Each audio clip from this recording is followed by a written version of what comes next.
안녕하세요. 아나운서 박지슬입니다.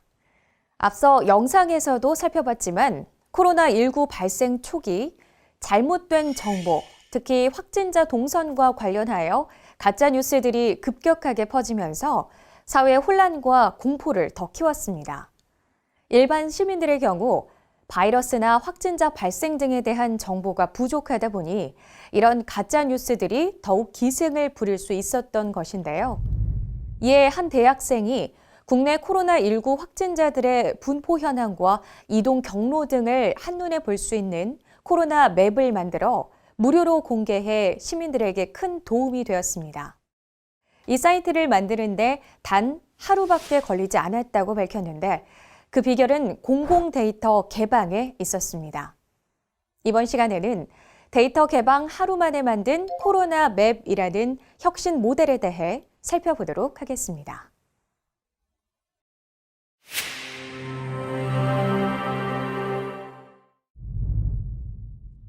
지난 1월 20일, 국내에서 첫 코로나19 확진자가 발생했습니다. 확진자는 중국 국적의 여성으로 공항 입국 검역 과정에서 확진 판정을 받게 된 것이었습니다. 이에 질병관리본부는 신속한 브리핑과 함께 관련 데이터를 민간에 투명하게 제공하고 공공 데이터 포털과 자체 웹사이트를 통해 확진자 이동 경로, 확진자 격리 장소, 확진자 수, 유증상자 수 등에 관한 데이터를 파일 혹은 오픈 API 형태로 제공했습니다. 하지만 정부에서 공개하고 있는 데이터들은 일반 시민들이 보기에 여러 가지 불편한 점들이 많았습니다. 코로나19 바이러스가 한 나라를 넘어 세계 각국으로 급속하게 확산되어 감에 따라 우리 국민들의 불안과 혼란도 나날이 커져갈 수밖에 없었던 그 시기에 한 대학생이 지도상의 확진자 발생 정보와 이동 경로 등을 한눈에 확인할 수 있도록 표기한 코로나 맵을 만들고 무료로 공개해 큰 화제가 되었습니다. 이 코로나 맵은 질병관리본부가 발표한 정보를 바탕으로 실시간으로 국내 확진자 현황을 확인할 수 있는 것은 물론 지도상에서 각 지역의 확진자 발생 정보와 함께 확진자별 이동 동선과 확진 날짜와 격리 상태, 격리 병원, 접촉자 수까지 한 번에 쉽게 확인할 수 있어 무엇보다 정보 부족으로 더 큰 불안을 느껴왔던 시민들에게 큰 도움이 됐습니다. 코로나 맵은 공개된 지 하루 만에 누적 조회수 240만 회를 기록했고 2020년 2월 13일을 기준으로 하루 평균 방문자 수 100만 명, 누적 조회수 1,300만 회를 기록할 만큼 폭발적인 반응을 얻었습니다. 이 코로나 맵을 개발하는데 하루밖에 걸리지 않았다는 사실이 알려지면서 더욱 화제가 됐던 대학생 개발자는 질병관리본부에서 공개한 데이터와 정보가 있었기에 코로나 맵 서비스 개발이 가능했다고 밝혔습니다. 코로나 맵의 등장 이후 민간의 개발자들과 업체들이 잇따라 코로나19에 대처하고 다른 감염병 예측을 위한 다양한 서비스들을 개발해 공개했습니다. 특히 다양한 개발자와 업체들이 참여해 질병관리본부뿐만 아니라 국토지리정보원, 한국지역정보개발원 등의 다양한 공공 데이터를 활용하여 보다 더 고도화되고 정밀화된 코로나19 종합상황지도를 제작하기도 했는데 이 코로나19 종합상황지도는 확진자 동선, 격리 장소, 진단병원 위치 확인 등 각기 다른 사용자의 목적에 따른 맞춤형 서비스로 시민들이 코로나19에 대한 필요한 정보를 편리하게 찾아볼 수 있도록 했습니다. 더 나아가 일부 개발자들과 업체들은 인공지능과 기계학습을 활용하여 코로나19 동선 추적 데이터셋을 개발해 공개하거나 코로나19 현황 파악을 위한 시각화 서비스 및 다른 감염병 예측을 위한 모델 개발에 나서기도 했습니다. 우리 동네 코로나19 확진자가 방문한 식당이나 병원, 코로나19 검사를 받을 수 있는 선별진료소의 위치, 공적 마스크를 구매할 수 있는 약국까지 코로나19에 대한 다양한 정보를 쉽게 찾아볼 수 있는 이런 서비스들은 코로나19 발생 초기 가짜뉴스와 허위 정보로 인한 시민들의 불안과 혼란을 줄이는 데 큰 도움이 되었습니다. 특히 이런 다양한 서비스들이 정부 주도가 아닌 민간의 자발적 참여를 통해 짧은 시간에 다양한 서비스들이 개발될 수 있었다는 점에서 큰 의미가 있습니다. 이 코로나맵은 접근성과 실험을 기반으로 한 신속한 민관 협업이라는 시사점을 남겨주는데 이 요인들을 한 가지씩 살펴보겠습니다.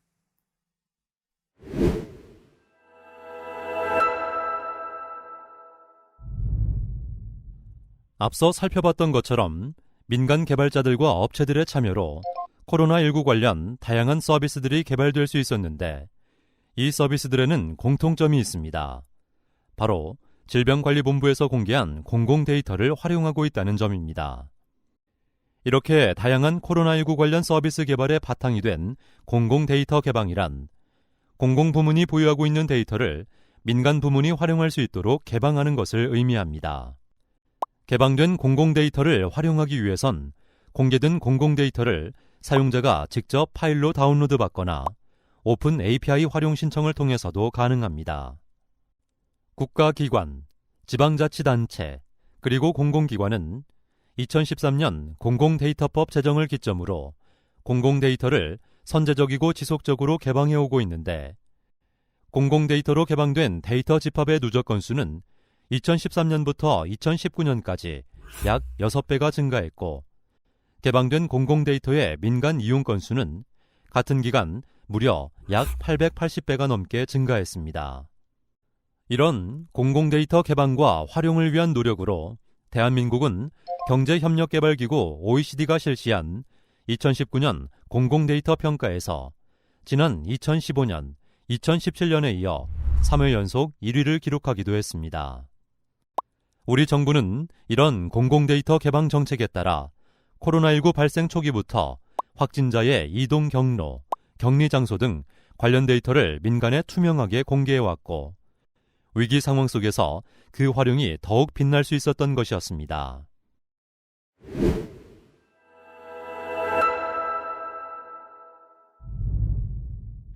공공데이터 개방은 재난 위기 상황에서 시민들에게 정확하고 시의적절한 정보를 제공하는 서비스의 개발 제작을 위한 정책 실험의 장의 기반이 되었고 그 실험 과정에서 민간 부문에 의한 신속하고 맞춤화된 코로나19 관련 서비스의 개발과 제공이 이루어질 수 있었습니다.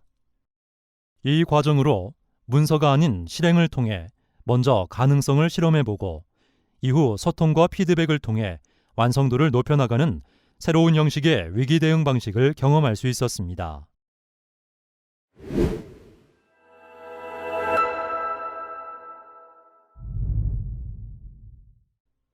세계가 주목하는 K-방역. 그렇다면 해외에서 바라보는 K-방역의 성공 비결은 무엇일까요? 문화체육관광부 해외문화홍보원이 지난 1월 20일부터 4월 28일까지 100일 동안 해외 언론에 보도된 한국 관련 외신 기사를 분석한 결과 해외 언론들은 투명성, 열린 소통, 그리고 민관 협력을 K-방역의 성공 요인으로 꼽고 있었습니다.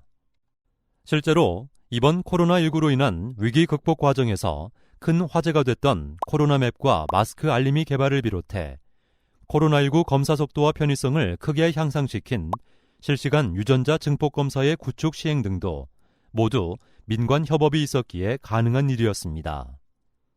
이처럼 민관 협력을 통해 위기를 극복할 수 있었던 코로나맵 개발 사례는 공공데이터 개방의 중요성에 대한 사회적인 공감대를 형성하고 민간이 공공서비스 개발을 위해 추가적인 데이터 개방을 요구하고 공공부문은 추가적인 데이터 개방 노력을 통해 다시 민간 부문의 동기를 강화하는 등 민관 협력을 위한 선순환의 토대를 마련했다는 점에서는 그 성과가 크다고 할 수 있습니다. 하지만 몇 가지 한계와 제약 요인도 있었습니다. 공공데이터 개방 및 실험을 통해 신속하게 개발된 서비스였지만 몇몇 시민, 개발자, 민간업체는 인력, 기술, 재정 부족으로 인해 서비스를 중단하였고 일부 서비스에서는 오작동이 발생하는 등 서비스의 품질이 보장되지 않거나 서비스가 지속되지 않는 문제가 있었습니다. 또 코로나 맵을 무료로 제공한 개발자는 자신의 시간과 비용을 투자하여 서버를 관리하였는데 접속자 폭주로 인해 서버가 다운되었습니다. 정부 차원의 조직적인 지원과 재정적인 인센티브가 필요하겠습니다. 지금까지 코로나 맵 개발 사례를 통해 코로나19라는 위기 상황 속에서 우리 정부가 공공 데이터에 대한 접근성을 개선해 민간 부문에서 신속하고 다양한 서비스 개발을 위한 실험의 장을 마련하는 민관협업의 혁신적 모델을 통해 함께 위기를 극복해내었음을 보았습니다. 이번 코로나 맵 등의 사례를 계기로 기존의 형식적 협업이 아닌 실질적 효과를 창출하고 더 나아가 서비스 및 정책 아젠다까지 공동 생산할 수 있는 세밀하고 체계적인 민관협업의 모델을 만들어 나가야 하겠습니다.